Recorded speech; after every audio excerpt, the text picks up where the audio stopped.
മൊത്തത്തിൽ എത്ര വീടുകൾ പോയിട്ടുണ്ടാകും ജോബി? ഒരു 10-15 വീട് മുഴുവനും പോയി. 10-26 ഓട് പോയി. ആകമ്പി ചുമരും പോയി. കിണറും കക്കൂസുമെല്ലാം നിറഞ്ഞ് മിക്സായി. ഇനി ഈ കിണറുകൾ വറ്റിക്കുക എന്നതും ക്ലോറിനേറ്റ് ചെയ്യുക എന്നതും വലിയൊരു ടാസ്ക്കാണ്. കക്കൂസും കിണറും ഒക്കെ നമുക്ക് ചെയ്യാം. വീടുകളുടെ ഉള്ളിൽ എന്താ സ്ഥിതി? വീഴാത്ത വീടുകളിൽ 2 അടി കനത്തില് ചെളി നിറഞ്ഞു കിടക്കുക. അത് മാറ്റണ്ടേ?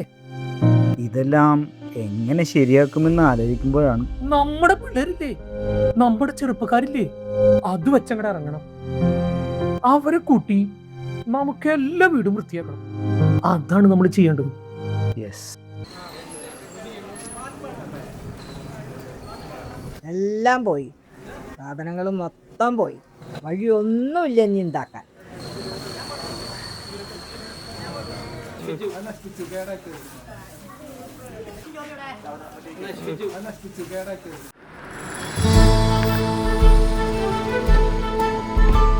ഇത് വെച്ച് എല്ലാവരും കാത്തിരിക്കണം.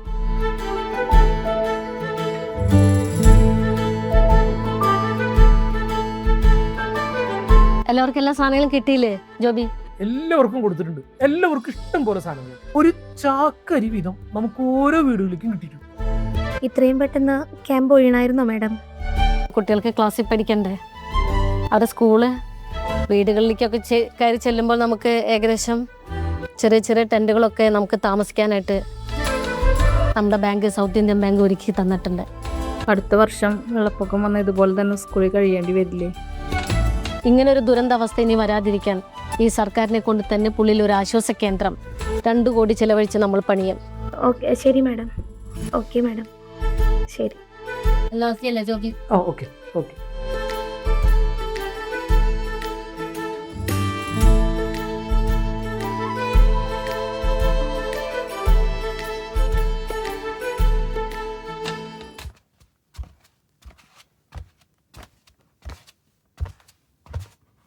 ഇനി അടുത്ത യാത്ര എങ്ങോട്ടാ സ്വാമി? കൈലാസത്തിലേക്ക്. അവിടെ നിന്ന് കാശി. അവിടെ ഭഗവാന്റെ തിരുപാദങ്ങളിൽ കിടന്ന് മരിക്കണം. സമാധാനായി മരിക്കണം അല്ലേ സ്വാമി? എല്ലാവരുടെ ആഗ്രഹവും അങ്ങനെയൊക്കെ തന്നെയാണ്. കയ്യിൽ വല്ലതും എടുക്കണോ സ്വാമി? കഴിക്കാനോ ഉടുക്കാനോ? ഒന്നും കയ്യിൽ കരുതിയല്ലോ നമ്മൾ യാത്ര പുറപ്പെട്ടത്. ഇനി അങ്ങനെ തന്നെ മതി.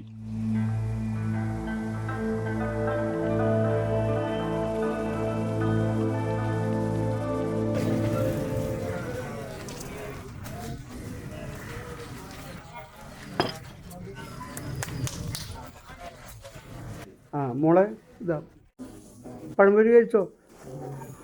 ഇതാ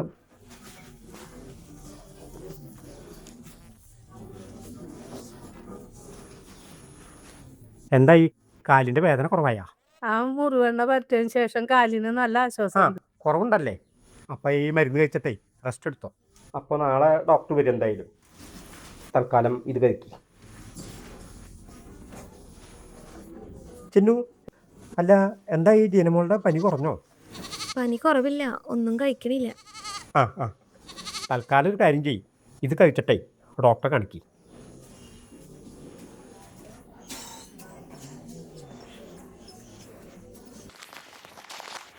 ഇതെല്ലാവരും എടുത്തോളൂ കേട്ടാ. ഇനി എന്തെങ്കിലും ആവശ്യം ഉണ്ടെങ്കിൽ എന്നെ വിളിച്ചാൽ മതി.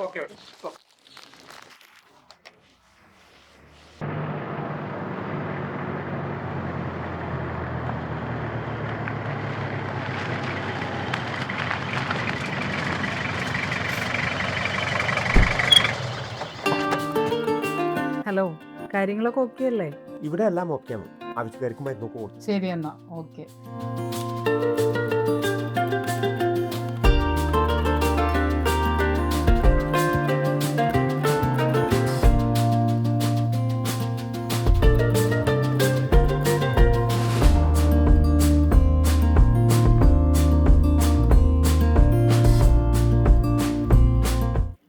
വൈക്കോല് കിട്ടാത്തതുകൊണ്ടാണോ ഒരു ക്ഷീണം?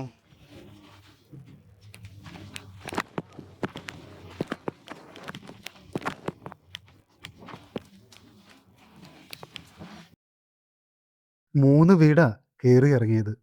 വെള്ളം പൊങ്ങി ബന്ധുവീട്ടിൽ ചെന്നപ്പോൾ അവിടെയും വെള്ളം പൊങ്ങി. അവിടുന്ന് കൂട്ടുകാരൻ്റെ വീട്ടിൽ ചെന്നപ്പോൾ അവിടെയും വെള്ളം പൊങ്ങി. പിന്നെ കയ്യിൽ കിട്ടിയത് വാരിപ്പെറുക്കി അടുത്ത സ്ഥലത്തേക്ക്. കുറച്ചു പേരുടെയെങ്കിലും വീട് മുങ്ങാതിരുന്നത് ഭാഗ്യം, അല്ലെങ്കിൽ നമ്മളെല്ലാരും എവിടെ പോയേനെ? വീട് പോയവരുടെ കാര്യം ആലോചിക്കുമ്പോഴാണ്. സൗത്ത് ഇന്ത്യൻ ബാങ്കിന്റെ മാനേജരോട് സംസാരിച്ചിട്ടുണ്ട്. അവരെന്തെങ്കിലും ചെയ്യും.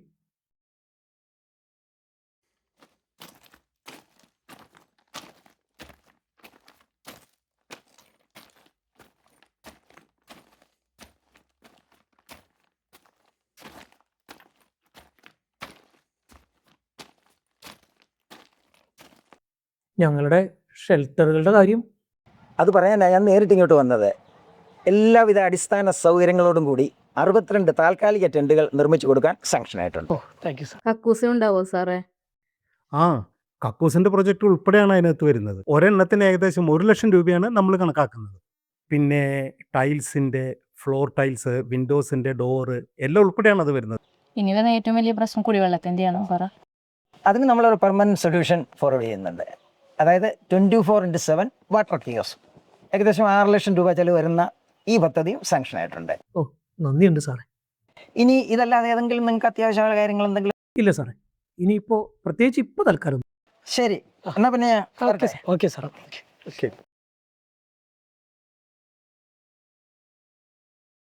വെള്ളം പൊങ്ങിയപ്പോ ഞാനോർത്തു നമ്മളെല്ലാവരും വീട്ടിൽ കിടന്ന് മരിക്കേണ്ടി വരുന്നു. ഉടുതുണിക്ക് മറുതുണി ഇല്ലാത്തൊരവസ്ഥയെ. പക്ഷേ ഇപ്പോൾ അവസ്ഥ നേരെ തിരിച്ചാ. എന്തോരം സാധനങ്ങൾ 2-3 ദിവസം കൊണ്ട് ഇവിടെ എത്തിച്ചേർന്നിട്ടുള്ളത്. എല്ലാവർക്കും കൊടുത്തു വിട്ടാൽ പോലും ബാക്കിയുണ്ടാവും. നമ്മുടെ ടിവിയും ഫ്രിഡ്ജും അടുക്കളയിലത്തെ പാത്രങ്ങളൊക്കെ ചെളിയിൽ മുങ്ങിയിട്ടുണ്ടാവും. ഇവിടെ മനുഷ്യൻ്റെ ജീവന് വിലയില്ലാത്തപ്പോഴാണ് അവളൊരു ടിവിയും ഫ്രിഡ്ജും. ആ സിദ്ധേൻ്റെ വഞ്ചി കിട്ടുകൊണ്ടാ കുറച്ചാളെങ്കിലും രക്ഷപ്പെടുത്താൻ പറ്റിയത്.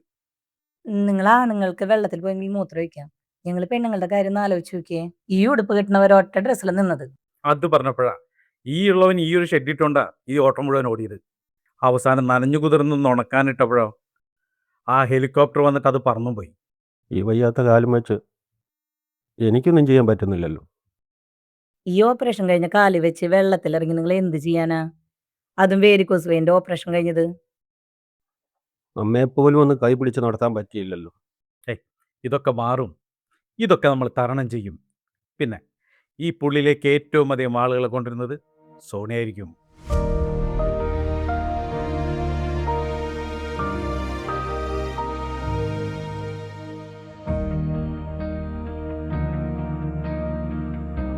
ചിന്നു ചായ കുടിച്ചിരുന്നോ? ആ കുടിച്ചു ചേട്ടാ, ചായയും പഴംപൊരിയും കഴിച്ചു. ഇന്ന് ഉച്ചയ്ക്ക് വന്നോളൂ കേട്ടാ. ഇന്നും കൂടി ചോറ് വെക്കുന്നുണ്ട്.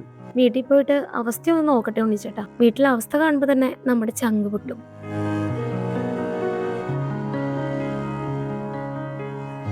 ഇനി ഈ നാട്ടിൽ നിന്നിട്ട് കാര്യമില്ല. രക്ഷപ്പെടണമെങ്കിൽ ഈ നാട്ടിൽ നിന്ന് എവിടേക്കെങ്കിലും ഒന്ന് പോകണം. അത് ഞാൻ നേരത്തെ പറഞ്ഞിട്ടുള്ളതല്ലേ. ഇവിടെ നിന്ന് നിങ്ങൾക്ക് രക്ഷപ്പെടാൻ പറ്റില്ല. വേഗം ഗൾഫിൽ പോയി കുറച്ച് കാശുണ്ടാക്കാൻ നോക്ക്. കുറേ ആയി സിന്ധു ഞാനിത് പറയണം.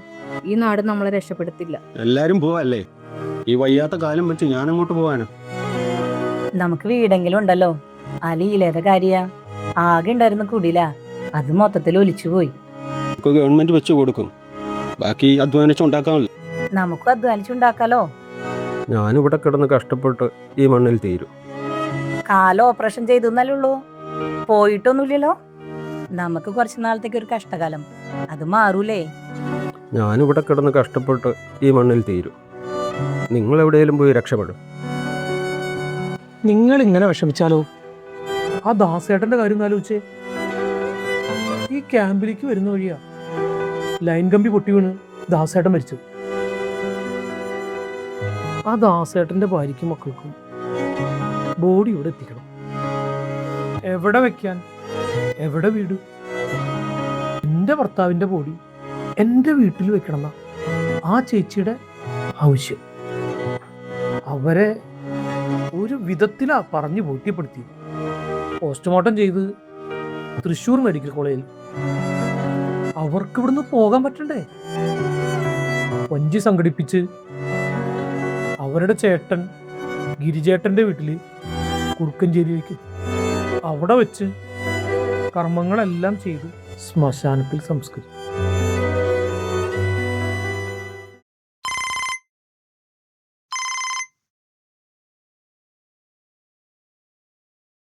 ആ ജഗപ്പേട്ട, ആ ജോബി, എന്താ വിശേഷം?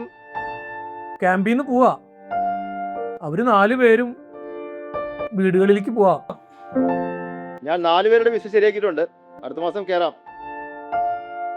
ആ ജഗപ്പേട്ട, ഒരു പ്രശ്നമുണ്ട്. നമ്മുടെ സോണിക്ക് കാലിലൊരു ഓപ്പറേഷൻ നടത്തിയിരിക്കുക. അവൻ ഈ മാസം കയറാൻ പറ്റില്ല. സോണിയുടെ കാല് റെഡിയാകുമ്പോൾ നമുക്ക് എന്തെങ്കിലും വഴി ഉണ്ടാക്കാന്നേ. ജോബിയെ, ഞാൻ കുറച്ച് തിരക്കിലാണ്. ഞാൻ പിന്നെ വിളിക്കാട്ടോ. ശരി ജഗപ്പേട്ട, നിങ്ങളുടെ 3 പേരുടെയും വിസ ശരിയായി. സോണി, നിനക്ക് അടുത്ത മാസം പോവാം. എന്നെ നോക്കണ്ട, നിങ്ങൾ പോയി രക്ഷപ്പെടും. വാ പോവാം.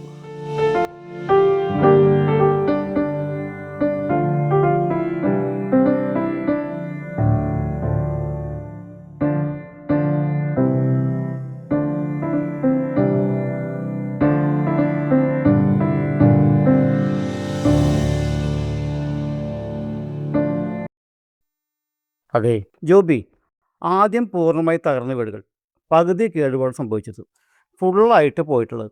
ഞാനും ഡെപ്യൂട്ടികളും ചേർന്ന് ഇതിൻ്റെ ലീസ്റ്റ് എടുത്ത് കളക്ടർക്ക് കൊടുക്കണം. അതിനുശേഷം വേണം കാര്യങ്ങളൊക്കെ ഒന്ന് തീരുമാനിക്കാൻ. ഒരു 6 മാസം കൊണ്ടെല്ലാം ശരിയാവോ സർ? അല്പം ഒന്ന് ക്ഷമിക്ക് ജോബി. കുറച്ച് വർഷങ്ങൾക്ക് ശേഷം ഇവിടുന്ന് പോയി ആരൊക്കെ ഒന്ന് തിരിച്ചു വരട്ടെ. അതിമനോഹരമായ ഒരു പുള്ളുഗ്രാമം നമുക്ക് കാണിച്ചു കൊടുക്കാൻ പറ്റും. Thank you sir. എന്നാൽ ശരി.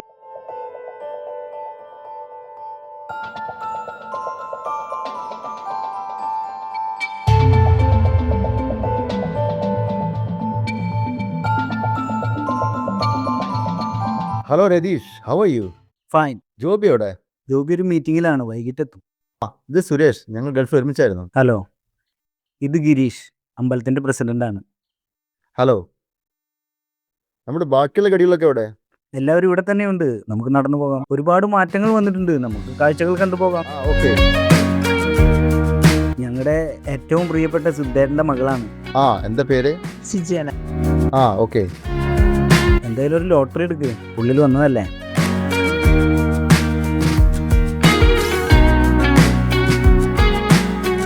ആ രാജേട്ടാ, ഇത് ഞങ്ങളുടെ എല്ലാം പ്രിയങ്കരനായ രാജേട്ടൻ. ഫോക്ലോർ കലാകാരനാണ്. കേരള സ്റ്റേറ്റ് അവാർഡ് കിട്ടിയിട്ടുണ്ട്.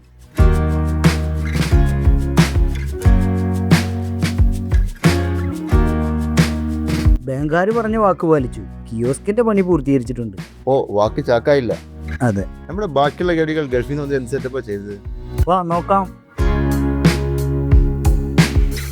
ചേട്ടാ 4 വിസ അയച്ചു തന്നില്ലേ? യെസ്. അതിലൊരാളാണ് സലീഷ്. അദ്ദേഹം തിരിച്ചു വന്ന് തുടങ്ങിയ സംരംഭമാണ് ഇത്. വരൂ, നമുക്ക് സലീഷിനെ കാണാം. സലീഷേ, ഇതാരെന്നറിയില്ലേ? ജേക്കപ്പേട്ടൻ. ആ ജേക്കപ്പേട്ടാ, ഇത് ഹലോ, ഗൾഫിൽ എൻ്റെ ഫ്രണ്ട് സുരേഷ്. ഈ ഗ്രാമത്തിൽ സൂപ്പർ മാർക്കറ്റ്, ഓ അത് തുടങ്ങാനുമുള്ള ഒരു ഗട്സ്. ആ ജേക്കപ്പേട്ടാ, ഒരു തൻ്റെ ഇടത്തിൽ അങ്ങോട്ട് തുടങ്ങി. ഇതിപ്പോ 100 ആളോട് ചോദിച്ച് 100 വട്ടം ചിന്തിച്ച് ഇതൊന്നും നടപടിയാവില്ല. അത് ശരിയാ. അല്ല, ഈ സൂപ്പർ മാർക്കറ്റ് ഇരിക്കുന്ന സ്ഥലം ഏതാണെന്നറിയോ?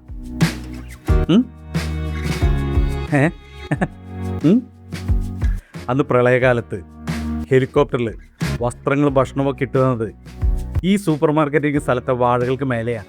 അതെയോ? ഇത് നമ്മുടെ 2ാമത്തെ വിസക്കാരൻ പ്രകാശേട്ടൻ, അദ്ദേഹത്തിന്റെ കടയാണ്. ആ,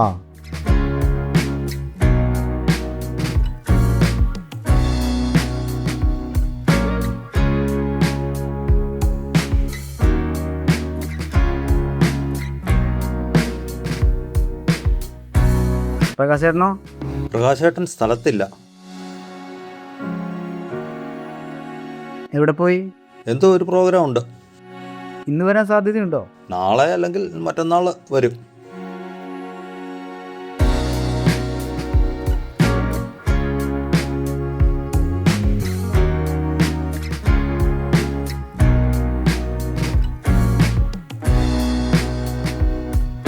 ജഗപ്പേട്ടാ, ഇതാണ് നമ്മുടെ മൂന്നാമത്തെ ആൾ. ആ അദ്ദേഹം ഗൾഫിൽ നിന്ന് വന്ന് തുടങ്ങിയ സംരംഭമാണ് ഈ IT ഫുഡ്. ചേട്ടാ ബിജു ഇല്ലേ? ആ രതീഷ്,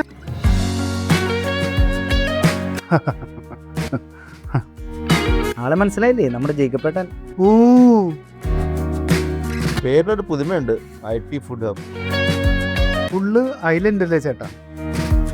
അതിന് ഐലൻഡ് ടേസ്റ്റ് അല്ലേ ഏറ്റവും ആറ്റ്, അല്ലാതെ എരിവും പുളിയും കൊഞ്ചും കരിമീനും ഒന്നും അല്ലല്ലോ. അത് കലക്കി. ആ അന്ന് ജേക്കബേട്ടൻ 3 പേർക്കും വിസ അയച്ചു തന്നത് കാരണം 3 പേരും രക്ഷപ്പെട്ടു. ഞാൻ ഒരാൾക്കൂടെ വിസ കൊടുത്തിരുന്നല്ലോ, കാലിന് അസുഖമായിട്ട് ഓപ്പറേഷനായിട്ട് വരാൻ പറ്റാതിരുന്ന. ആ അത് നമ്മുടെ സോണി. അവൻ എങ്ങും പോയിട്ടില്ല, അവൻ ഈ പുള്ളി തന്നെയുണ്ട്. കൃഷിപ്പണിയാണോ? കൃഷിയും ചെയ്യും, പക്ഷേ മെയിൻ പണി അതല്ല.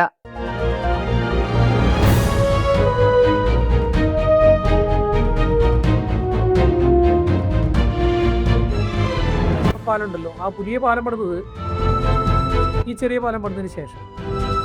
ആ സോണി, ഇതാരാണെന്ന് മനസ്സിലായോ? ഇല്ല, മനസ്സിലായില്ല. നിങ്ങൾക്ക് 4 പേർക്കും വിസ അയച്ചു തന്ന ജേക്കബേട്ടൻ. ആ ജേക്കബേട്ടാ എപ്പോൾ വന്നു? 2 ദിവസമായി വന്നിട്ട്. സോണിക്ക് അങ്ങോട്ടും പോണ്ടി വന്നില്ല അല്ലേ? നിന്റെ വഴി നീ ഇവിടെ തന്നെ കണ്ടെത്തി. അതേ ജേക്കബേട്ടാ, ഒരു ചെറിയ ആശയം തോന്നിയതാ, ഇപ്പോൾ കുഴപ്പമില്ലാതെ അങ്ങ് പോന്നു. ചെറിയ ആശയോ? ഒരു നാട്ടിലൊരു ടൂറിസം കൊണ്ടുവരുന്നത് ചെറിയ ആശയമല്ലല്ലോ. നിനക്കെങ്ങനെ കൊട്ടാഞ്ചി ടൂറിസത്തിന്റെ ഐഡിയ കിട്ടിയത്? അതൊരാൾ പറഞ്ഞു തന്നതാ. ആരെ? അവർ 3 പേരും പോയി, ഞാൻ ഒറ്റയ്ക്കായി പോയ പോലെ തോന്നുന്നു. പ്രത്യേകിച്ച് ഒന്നും ചെയ്യാനുണ്ടായിരുന്നില്ല.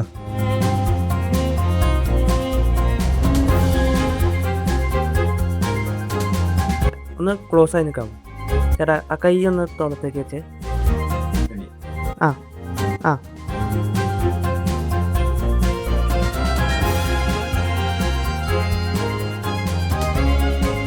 അളിയാ, എന്താ പരിപാടി? ഓ, ഞാൻ വെറുതെ ചുമ്മാ. ഒരു വഞ്ചി കിട്ടാൻ വഴിയുണ്ടോ? വഞ്ചിയോ? എന്താ ഫോട്ടോഷൂട്ടിനാണ്? ആ ചെമ്മാപ്പള്ളി പാലത്തിനടിയില്ല കായാക്കിങ്ങും കൊട്ടവഞ്ചിയൊക്കെ ഉണ്ട്. എനിക്ക് ഇങ്ങനെ ഒരു വൈബ് കിട്ടാനായിട്ട്.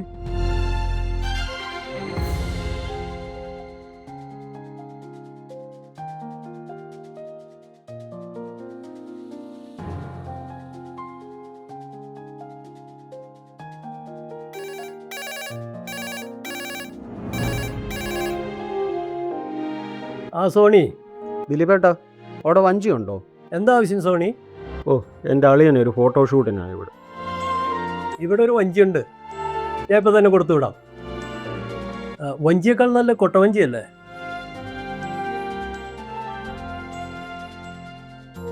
അളിയാ, വഞ്ചിയുണ്ട്, പക്ഷെ കൊട്ടവഞ്ചിയാണ് ഫോട്ടോഷൂട്ടിന് നല്ലതെന്ന് അവർ പറയുന്നു. ആ കൊട്ടാഞ്ചി ആണെങ്കിൽ അടിപൊളി, അത് കൊണ്ടുവരാൻ പറ്റുമെന്ന് ചോദിച്ചേ. ദിലീപേട്ടാ, അവർക്ക് കൊട്ടവഞ്ചി മതിയെന്ന് പറഞ്ഞു, ഒന്ന് കൊടുത്തു വിടാമോ? ഈ പരിപാടി സോണിക്ക് മുന്നോട്ട് കൊണ്ടുപോകാൻ ഉദ്ദേശം ഉണ്ടെങ്കിൽ ഒരു കൊട്ടവഞ്ചി വാങ്ങിയിട്ടൂടെ? അളിയ, ഒരു മിനിറ്റ്, നമുക്കൊരു കൊട്ടവഞ്ചി വാങ്ങി ഇവിടെ ഇട്ടാലോ? അത് പൊളിച്ചു. അതാവുമ്പോ സവാരിക്ക് ആളും വരും, നമുക്ക് ലാഭവും ഉണ്ടാവും. ഈ പരിപാടി സോണിക്ക് മുന്നോട്ട് കൊണ്ടുപോകാൻ ഉദ്ദേശം ഉണ്ടെങ്കിൽ ഒരു കൊട്ടവഞ്ചി വാങ്ങിയിട്ടൂടെ?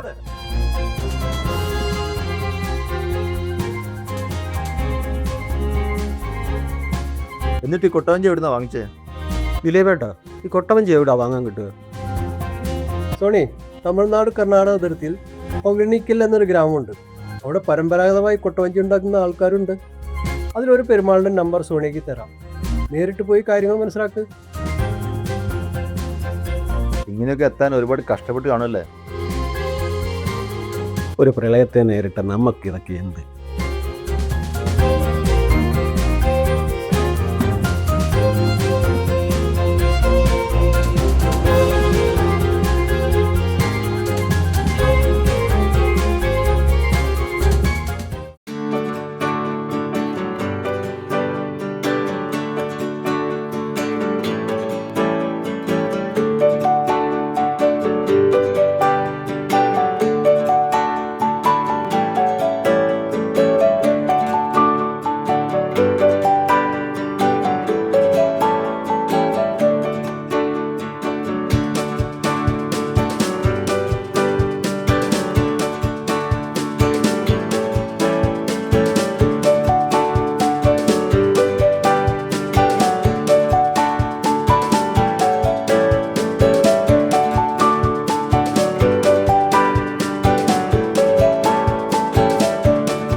ഈ സുദിനത്തിൽ ഞങ്ങളുടെയും ഷാജി ബ്രോയുടെയും പേരിൽ എല്ലാവർക്കും ലോകത്തിലെ എല്ലാ മലയാളികൾക്കും ഓണാശംസകൾ നേരുന്നു.